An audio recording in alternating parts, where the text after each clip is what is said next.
le monde du XXe siècle, dans son hyper-rationalisme, a fait qu'on a encadré l'habitat dans un système normatif absolument ahurissant.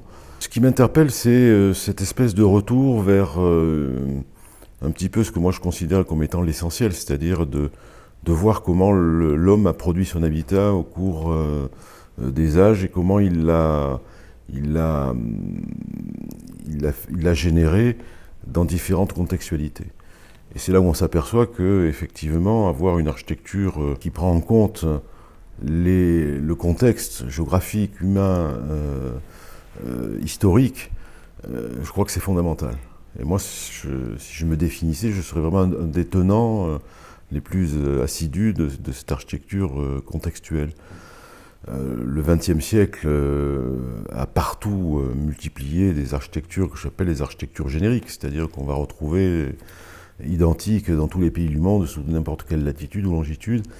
Et je ne crois pas qu'en faisant comme cela, on bâtit un avenir serein, parce que je crois que l'homme a besoin de retrouver en grande partie ses racines, de retrouver ce qui a animé la création des sociétés qui l'entourent, et d'importer des architectures qui seront souvent des architectures anglo-saxonnes dans tous les pays du monde.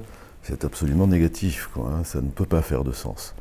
Donc je crois que aller regarder ce qui se passe dans le monde, voir comment cet habitat vernaculaire s'est généré, en révéler ses efficiences, parce qu'on s'aperçoit que chaque fois qu'on est contextuel, on est efficient, y compris souvent en termes bioclimatiques, et que aujourd'hui en Europe, on nous dit, voilà, pour faire des architectures durables, il faut renforcer les isolations, etc., etc. Ok, mais c'est pas suffisant. Pour moi, le vrai développement durable, c'est quand l'homme est capable de retrouver dans des rapports harmoniques ce qui avait présidé par le passé à l'établissement de son habitat. Et trouver par exemple, utiliser des matériaux locaux, c'est créer des circuits courts, donc des bilans carbone qui sont beaucoup plus intéressants. Et ça, parmi le monde, chaque fois qu'on va aller dans des endroits où ce sont les hommes qui ont réfléchi eux-mêmes spontanément sur leur habitat, on va trouver des choses merveilleuses. Que ce soit si on va dans les montagnes du Yémen et qu'on voit ces villages accrochés, construits en pierre, ils ont à la fois des très grandes qualités bioclimatiques, ils ont des qualités plastiques, et ils sont un petit peu là comme s'ils venaient prolonger l'œuvre de la nature à travers la main de l'homme.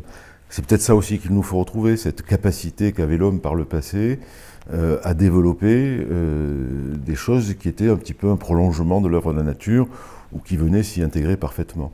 Et je crois que ce que vous allez faire, c'est-à-dire aller voir dans le monde tous ces habitats, toutes ces constructions, qu'elles soient vernaculaires ou même qu'elles soient des constructions symboliques, je crois que ça a beaucoup d'efficience et qu'il faut absolument revenir vers ces concepts-là, quoi.